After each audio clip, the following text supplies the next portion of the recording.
आप देख रहे हैं मेरा गांव मेरा देश और मैं हूं आपके साथ जागृति। तो चलिए रुक करते हैं खबरों का। सीएम मनोहर लाल ने यमुनानगर के जगाधरी पहुंचकर पांवटा साहिब मार्ग में सम्राट मिहिर भोज गुरुकुल विद्यापीठ का शिलान्यास किया। इस मौके पर हरियाणा के शिक्षा मंत्री कंवरपाल गुर्जर, सांसद रतनलाल कटारिया समेत दूसरे नेता और अधिकारी भी मौजूद रहे। सीएम ने अपने संबोधन में कहा कि एक समय में जो शिक्षा मिलती थी उसके बदले शिष्य अपने गुरु को दक्षिणा देते थे, जिससे गुरुकुल का पूरा साल का खर्चा चलता था। लेकिन आज शिक्षा में मोल भाव होने लगा है। यह संदेश जाता है कि मैंने पैसे देकर शिक्षा खरीदी है। उन्होंने कहा कि इस प्रकार का सिस्टम बदल रहा है। सरकारी शिक्षा होने से व्यक्ति शुद्ध हो जाता है और अगर शिक्षा के साथ संस्कार नहीं है तो अशुद्धियां होती हैं। इसी के साथ सीएम ने कहा कि कोरोना के मामले बढ़ रहे हैं, जो चिंता का विषय है, जिनके लिए सरकार और प्रशासन सभी जरूरी कदम उठा रहा है। लोकसभा क्षेत्र के सांसद प्रसन्नता का विषय है कि शिक्षा क्षेत्र के अंदर जो प्राइवेट संस्थाओं की रूप में संस्थाएं आगे बढ़ रही हैं। हमारी जो शिक्षा में प्रगति हो रही है उनमें बहुत बड़ा योगदान है उनका।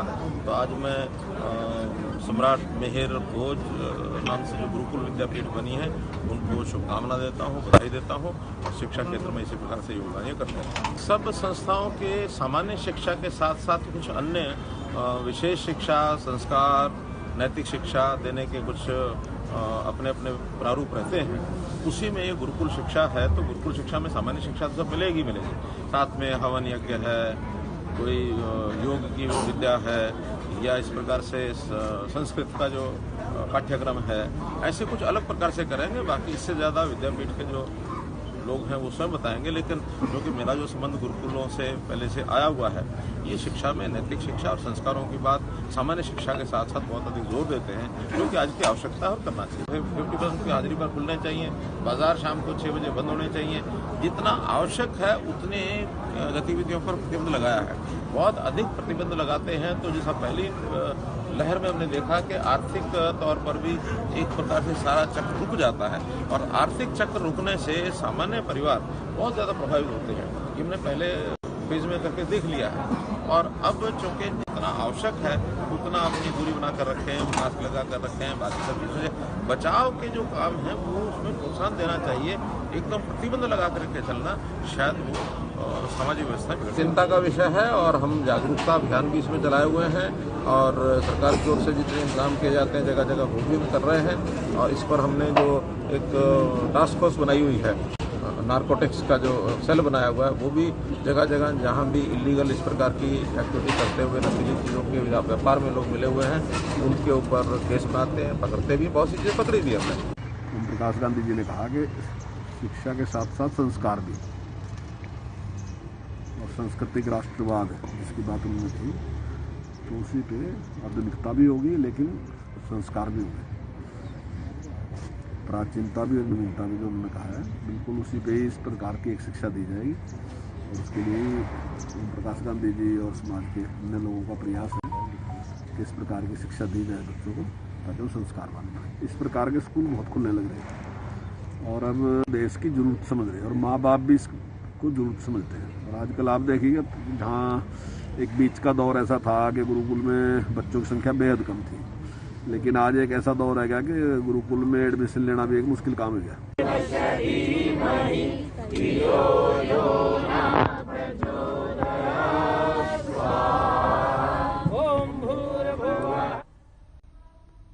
वहीं हिसार पहुंचे इनेलो विधायक अभय चौटाला ने सरकार पर जमकर निशाने साधे। उन्होंने कहा कि केंद्र और राज्य सरकार से जनता ऊब चुकी है। साथ ही उन्होंने कहा कि आने वाले चुनाव के नतीजों के बाद ये साफ हो जाएगा कि देश में तीसरे मोर्चे का ही गठन होगा।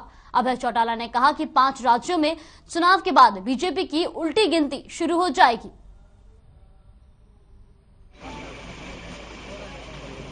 5 चुनाव होने जा रहे हैं और जिस किस्म के हालात आज प्रदेश के, देश के हैं, जो रोजाना अखबारों की खबरें हैं,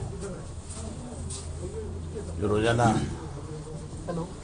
सोशल मीडिया पे देखा जा रहा है, उससे लगता है कि जिस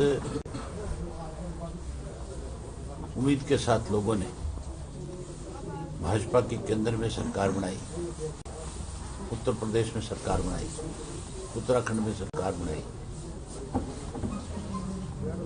और लोग जो उम्मीद करते थे, अब लगता है कि लोग केंद्र की सरकार से भी ऊब चुके हैं।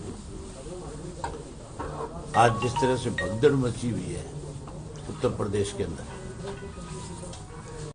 उससे लगता है कि भाजपा का उत्तर प्रदेश में सुपड़ा साफ हो जाएगा। आने वाले समय में भाजपा जब उत्तर प्रदेश का चुनाव हारेगी तो फिर उसका असर केंद्र पर सबसे ज्यादा पड़ेगा और 2024 में देश में बड़ा परिवर्तन होगा। भाजपा को सत्ता से बाहर होना पड़ेगा और हर हालत में इस देश में तीसरे मोर्चे का गठन होगा। वहीं अगली खबर भिवानी से है, जहां कोरोना की तीसरी लहर को देखते हुए स्वास्थ्य विभाग ने सभी कर्मचारियों की छुट्टियां रद्द कर दी हैं। केवल मेडिकल ग्राउंड पर ही किसी को छुट्टी दी जा सकती है। वहीं स्वास्थ्य विभाग ने हॉस्पिटल में कंट्रोल रूम बनाया है, जिसके 3 नंबर भी जारी किए गए हैं ताकि किसी को भी जरूरत पड़ने पर तुरंत संपर्क किया जा सके।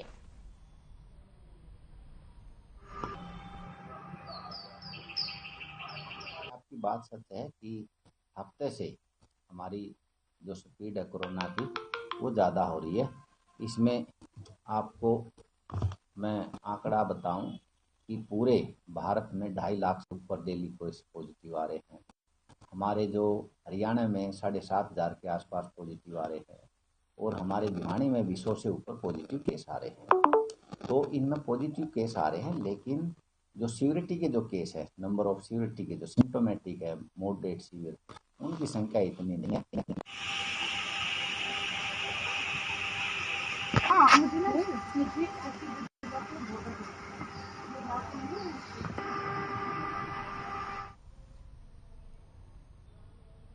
बीजेपी के पूर्व विधायक कुलवंत बाजीगर जेजेपी विधायक ईश्वर सिंह पर जमकर बरसे। कुलवंत ने आरोप लगाया कि विकास के मामले में गोहला चिका को पीछे छोड़ दिया गया। उन्होंने ईश्वर सिंह पर SC ST के झूठे मामले दर्ज करवाने के आरोप लगाए और कहा कि ईश्वर सिंह ने लोगों के भाईचारे में दरार डाली है।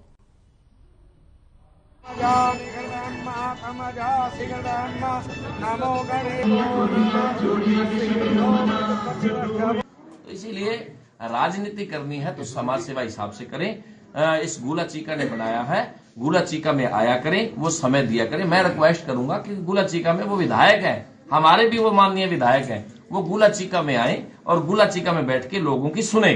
वो कुरुक्षेत्र में रहने के लिए विधायक नहीं लोगों ने बनाया। 42 साल पहले बना था, अब लोगों के बीच में गया, लोगों को कहा उसने कि मुझे 42 साल हो गए, अब तो मेरी नाक से सरिया निकल गया है। उसने ये बात ओपन अपने स्पीच में कहा, तो इसका मतलब तो खुद मान रहा था पहले सरिया था, लेकिन लोग कहते हैं उस सरिये में अब जंग लग गया, वो थोड़ा और मुड़ गया कुंडा, ये लोग कहते हैं। तो इसीलिए उस काम करके दिखाए।